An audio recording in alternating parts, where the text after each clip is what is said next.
Storage Wars compilation for old time's sake. I watched it, and it reminded me of the value of de-escalation. Because the truth is, we all want to punch someone in the face in front of a large crowd and feel great about ourselves. Like, yeah, well, I conquered this guy. Get a nice testosterone boost, right? But the truth is, you shouldn't be engaging in street fights or fighting unless you need to. All right? Because you don't know. Maybe you would have won with your skills. Or if you didn't win, then who knows? Maybe he ends up killing you. You know, knocks you out, lay down your head, crack it open. Or, like I said, you could have better skills. You can be better at fighting. But imagine he takes a step back. Like you're fighting, you're winning, and it's like, oh, I'm tired of this. He steps back and just, what are you gonna do then? He's too far to disarm him. You can't disarm him. He's too far. So what are you gonna do? He just shoots. You're dead. Great. For what? For what, really, at the end of the day? What? Because you want to punch him in the face? Does it really matter that much? And that should really be the question you're asking yourself when you're fighting. Like, why am I fighting?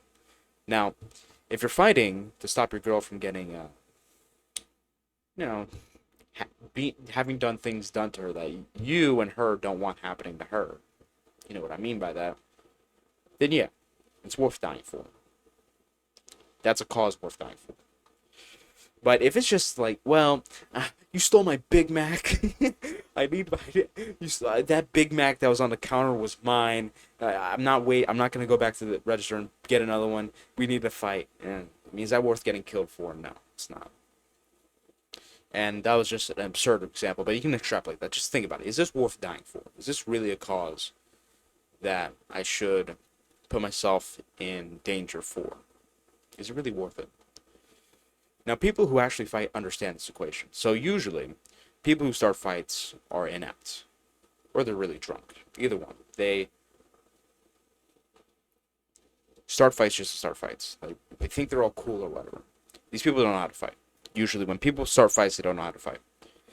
So when dealing with aggressive people, this is what you should do. Keep your distance and try calming down. Calm down the situation. But you also need to stand your ground. Okay, you can't be a little cuck. Right? And I'm not an advocate of waiting to be swung at, because a lot of people say, well, you have to wait to be swung at, so you know the law or whatever.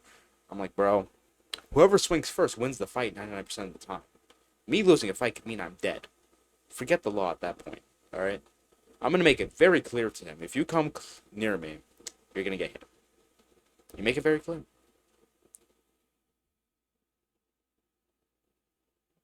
You know, your personal space is your personal space. If you invade it with this aggressive attitude, you're going to get hit.